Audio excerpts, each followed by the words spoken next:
Hello guys, hope all of you are fine. Today I am going to discuss the topic of vector, and in vector I am discussing the topic of vector decomposition. The chapter of vector is not only important for class 11th NLM, friction, rotation, but also important for class 12th electrostatics and magnetostatics, and as well as the other parts of the physics. But before going to start the vector decomposition, I want to discuss the importance of the vector decomposition and why it is so much necessary. There is a question that a block of mass small m is placed on a horizontal surface. If the block is pulled by applying a force of magnitude F is equal to 5 mg at an angle theta is equal to 37 degree with horizontal as shown in figure, find the acceleration of the block at the given instant. जैसा कि आप diagram में देख रहे हैं कि एक block है मास m का और इसको एक F is equal to 5 mg newton का फोर्स जो है हॉरिजॉन्टल से theta is equal to 37 degree का एंगल बनाते हुए लगाया हुआ है. अब जो बच्चे क्लास 11 में इस समय आए हैं उनके सामने दिक्कत ये होगी कि हमने क्लास 9 में तो उस तरह के क्वेश्चंस किए कि जहाँ पर एक लीनियर फोर्स लगा करता था, हम F इक्वल टू mn2 लगाते थे, फोर्स रखते थे, मास रखते थे और एक्सेलरेशन निकाल देते थे. लेकिन यहाँ तो सिचुएशन बहुत अलग है. कभी कभी ऐसा भी होता है कि जैसे कि आप क्रिकेट के मैदान में होते हैं और एक क्रिकेट के ग्राउंड में जो पिच होती है उस पर रोलर होता है, रोलर को पुल करना होता है. तो आप देखते हैं कि जो पुल करने के लिए पर्सन फोर्स होता है वो हॉरिजॉन्टल से कुछ इंक्लाइनेशन लगाते हुए लगाता है. इसी तरह से मान लीजिए कि कोई बॉक्स हो और इस बॉक्स को आप एक रस्सी बांध करके खींच रहे हैं, तो आप उस रस्सी को इंक्लाइन करते हैं हॉरिजॉन्टल के साथ, यानी कि अर्थ की सरफेस के साथ. इसी तरह से आपके जो ट्रॉली बैग्स होते हैं उन ट्रॉली बैग्स में भी आप ये पाते हैं कि ट्रॉली बैग्स को पुल करने के लिए आपको फोर्स लगाना पड़ता है और आप उसको इस तरह से पकड़ते हुए चलते हैं कि ट्रॉली बैग हॉरिजॉन्टल से यानी कि अर्थ सरफेस से या फिर ग्राउंड सरफेस से एक इंक्लिनेशन बनाता है. तब ऐसी सिचुएशन में हम क्या करें? तो इस तरह की चीज़ों को सॉल्व करने के लिए हमें ज़रूरत पड़ती है वेक्टर डिकम्पोजिशन की. तो चलिए समझते हैं कि पहले वेक्टर डिकम्पोजिशन क्या है. मेरे पास एक डायग्राम है. इस डायग्राम में मैं आपके सामने जैसा आप देख रहे हैं कि वेक्टर है ए और मेरे पास दो रेक्टेंगुलर एक्सिस हैं. ये जो वेक्टर ए है जो एरो से मैंने रिप्रेजेंट किया है, ये एक्स एक्सिस से या हम इसे कह सकते हैं कि हॉरिजॉन्टल एक्सिस से 5 डिग्री का एंगल बनाता है. जब इसमें मैं बेसिक ट्रिग्नोमेट्री का इस्तेमाल करते हुए एक राइट एंगल ट्राइंगल को कंप्लीट करता हूँ और मैं साइन थीटा और कॉस थीटा की वैल्यू निकालता हूँ, तो मुझे ए एक्स और ए वाई की वैल्यू मिलती है. जहाँ पर ए एक्स है ए कॉस फाई के बराबर और ए वाई है ए साइन फाई के बराबर.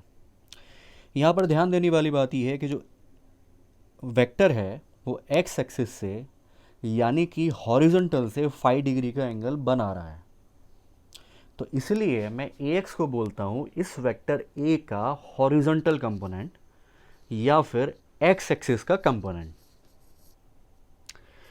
इस दूसरी तरफ जब मैं ए वाई की बात करता हूँ तो ए वाई इसका कहलाता है इस वेक्टर का वर्टिकल कंपोनेंट या वाई एक्सिस की तरफ कंपोनेंट. अब ऐसा करके मैंने क्या किया कि मेरी जो वेक्टर क्वांटिटी थी ए, जो कि एक्स एक्सिस से एक पर्टिकुलर एंगल बनाते हुए इंक्लाइन कर रही थी, उसको मैंने दो परपेंडिकुलर एक्सिस में डिवाइड कर लिया, यानी कि कंपोनेंट उसके ब्रेक कर लिया. अब मैं एक्स एक्सिस पर उसके मोशन के बारे में या एक्स एक्सिस की उसकी एनालिसिस को अलग कर सकता हूँ और वाई एक्सिस पर उसकी एनालिसिस को अलग कर सकता हूँ और बाद में इनको कंबाइन कर सकता हूँ. चलिए अब इस कॉन्सेप्ट को थोड़ा इस क्वेश्चन पे लगाते हैं.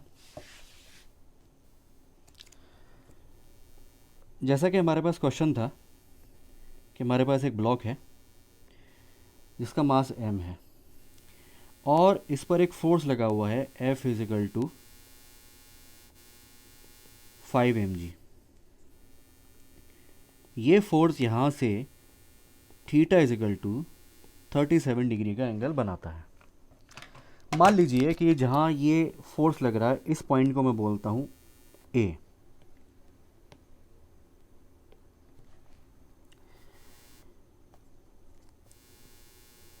ये मेरा पॉइंट A है यहाँ से force F is equal to 5 mg newton का फोर्स है, जो कि इस एक्सिस से थीटा इजिकल टू 37 डिग्री का एंगल बना रहा है। अब जैसा कि हमने यहाँ पर देखा कि वेक्टर जब एक्स एक्सिस से थीटा एंगल बना रहा है तो उसका कंपोनेंट आता है A X is equal to A cos phi X axis पर, और वाई एक्सिस पर आता है A Y is equal to A sine phi. इसका बहुत आसानी से याद करने का बच्चों तरीका ये है कि वेक्टर जिस एक्सिस से फाई एंगल बनाए, मेरी बात ध्यान से सुनिए, कि वेक्टर जिस एक्सिस से थीटा फाई या जो भी एंगल बनाए उस एक्सिस के अलोंग उसका कॉस थीटा वाला कंपोनेंट लिया जाता है। इसका मतलब ये हुआ कि उसके परपेंडिकुलर एक्सिस वाले पर उसका साइन थीटा वाला कंपोनेंट लिया जाएगा।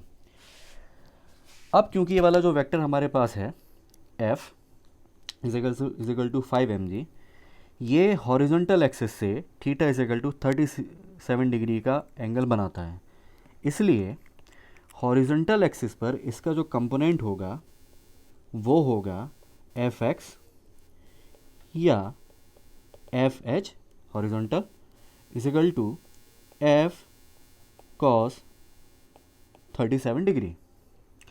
इसी तरह से इसका जो y एक्सिस का कंपोनेंट होगा वो होगा F vertical Fy is equal to F sine 37। अब जब हम cos 37 की वैल्यू निकालते हैं Fh is equal to Fx 5 mg, तो cos 37 की वैल्यू आती है हमारे पास 0.79 मल्टीप्लाइड बाई 5 इजिकल टू, ये अप्रोक्सीमेटली आएगा 4 mg के बराबर। जब आप F वर्टिकल की बात करते हैं तो ये निकल करके आता है 5 mg, और साइन 37 की वैल्यू आती है हमारे पास 0.60, जो कि 5 से मल्टीप्लाई हो जाने के बाद आता है लगभग 3 mg के बराबर। अब क्योंकि हमने इस पूरे के पूरे फोर्स को दो परपेंडिकुलर एक्सिस में अलग अलग डिवाइड किया था, तो मैं अलग अलग एक्सिस पर एक्सेलरेशन निकालूंगा, और मैं न्यूटन्स के सेकंड लॉ का इस्तेमाल करता हूँ F is equal to m into A. तो मैं ऑब्ज़र्व करता हूँ कि जो y एक्सिस पर एक्सेलरेशन होगा ए वाई, वो बराबर होगा F y divided by m के बराबर, जो कि आता है 3 mg divided by m is equal to 3g। इसी तरह से जो हमारे पास हॉरिजॉन्टल एक्सिस पर एक्सेलरेशन आता है वो होता है F x divided by m is equal to 4 mg divided by small m is equal to 4g। तो मैंने क्या किया कि वेक्टर डिकम्पोजिशन का इस्तेमाल करते हुए उस वेक्टर को दो रेक्टेंगुलर पार्ट में डिवाइड किया, अलग एनालिसिस की, और एनालिसिस करने के बाद एक्स एक्सिस पर और वाई एक्सिस पर मैंने उनकी एक्सेलरेशन निकाली। चलिए अब एक दूसरा क्वेश्चन करते हैं। हमारे पास एक एयरप्लेन है जो कि टेक ऑफ करता है एक 60 डिग्री के एंगल पर हॉरिजॉन्टल से, और अगर उसकी वेलोसिटी 200 किलोमीटर पर आवर है तो हमें उसको वेलोसिटी के हॉरिजॉन्टल और वर्टिकल कंपोनेंट के बारे में पता लगाना है। चलिए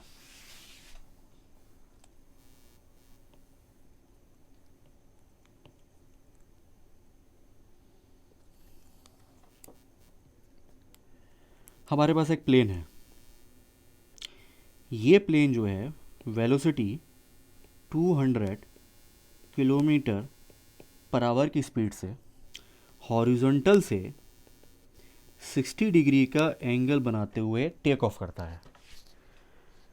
ये कहाँ से 60 डिग्री का एंगल बना रहा है? ये अगर इसको इमेजिन करेंगे तो ये हमारे पास प्लेन है जो कि टेक ऑफ कर रहा है, और ये जो हॉरिजॉन्टल दिखा है इसको हम समझ सकते हैं ग्राउंड। तो प्लेन जो है ग्राउंड से 60 डिग्री का एंगल बनाते हुए टेक ऑफ करता है। चलिए अब साइड में ज़रा देखिए कि ये हमारे पास प्लेन है, यहाँ इसकी स्पीड है 200 किलोमीटर पर आवर,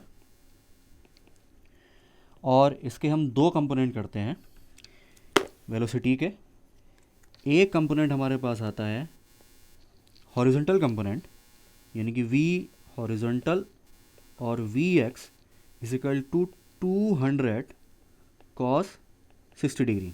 और मैंने आपको एक बात इम्पॉर्टेंट ये बोली थी कि हमेशा याद रखिए कि वेक्टर जिस एक्सिस से थीटा एंगल बनाता है उस एक्सिस के अलोंग उसका कॉस थीटा वाला कंपोनेंट लिया जाता है, क्योंकि यहाँ वेक्टर हॉरिजॉन्टल से या फिर ग्राउंड से 60 डिग्री का एंगल बना रहा है, इसलिए मैंने हॉरिजॉन्टल एक्सिस पर उसका कॉस थीटा वाला कंपोनेंट लिया और वर्टिकल पर मैंने उसका 200 साइन 60 डिग्री वाला कंपोनेंट लिया। इस तरह से वेक्टर डिकम्पोजिशन का इस्तेमाल करते हुए मैंने उसकी हॉरिजॉन्टल और वर्टिकल एक्सिस पर अलग अलग वेलोसिटी के बारे में पता लगाया। चलिए एक तीसरा क्वेश्चन देखते हैं हम लोग। ए particle is moving with velocity v is equal to 100 meter per second. If one of the rectangular component of the velocity is 50 meter per second, find the other component of velocity and its angle with the given component of velocity. चलिए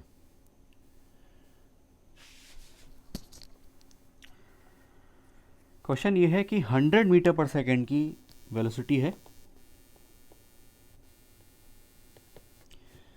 और एक component है जो कि 50 metre per second है। तो हम इसको कुछ ऐसा इमेजिन कर सकते हैं कि साहब ये है हमारी velocity v is equal to 100 metre per second, और मान लीजिए कि ये इस वाली एक्सिस से यानी कि आपकी x एक्सिस से थीटा एंगल बनाती है और आपकी y एक्सिस से और x एक्सिस से कुछ इस तरह से इंक्लाइन है। v की वैल्यू हमारे पास 100 मीटर पर सेकंड है और उनमें से एक कंपोनेंट हमारे पास 50 मीटर पर सेकंड है, लेकिन हमें ये नहीं पता है कि ये कंपोनेंट कौन सा वाला है। हो सकता है कि ये कंपोनेंट वी वाई हो, जिसको हम लिख सकते हैं v is equal to v y is equal to v sine theta, और हो सकता है कि ये वी एक्स हो, जिसको हम बोल सकते हैं v is equal to v cos theta.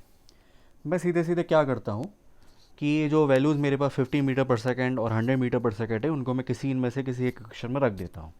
चलिए मैं हमेशा एक स्टैंडर्ड प्रोटोकॉल तय करता हूँ कि वेक्टर जिस एक्सिस से थीटा एंगल बनाएगा उस एक्सिस के अलोंग मैं कॉस थीटा वाला कंपोनेंट लूँगा, इसलिए मैं वी एक्स की वैल्यू लेता हूँ और v x is equal to v cos theta रखने के बाद v x is equal to 50, क्योंकि 50 मीटर पर सेकेंड एक रेक्टेंगुलर कंपोनेंट है और v is equal to 100 metre per second velocity है कॉस थीटा। तो यहाँ से cos theta is equal to निकल करके आता है 1/2, जिसको हम जब सॉल्व करते हैं तो थीटा की वैल्यू निकल करके आती है 60 डिग्री। चलिए यानी कि वेक्टर एक्स एक्सिस से theta is equal to 60 degree angle बना रहा है, इसका मतलब ये यहाँ से वाई एक्सिस से 30 डिग्री का एंगल बना रहा होगा। चलिए अगर हम वी वाई की वैल्यू निकालें और वी वाई का इस्तेमाल करते हुए अगर साइन थीटा निकालते हैं और साइन थीटा अगर 30 डिग्री आ जाता है, थीटा यानी कि 30 डिग्री के बराबर आ जाता है, तो इसका मतलब है कि हमारा जो प्रोसीजर है क्वेश्चन सॉल्व करने का वो ठीक है। चलिए v y is equal to sine theta 50 is equal to 100 sine theta. जब इसको सॉल्व करते हैं तो साइन थीटा की वैल्यू निकल करके आती है 1/2 और थीटा इस वक्त निकल कर के आता है 30 डिग्री। ऐसा क्यों?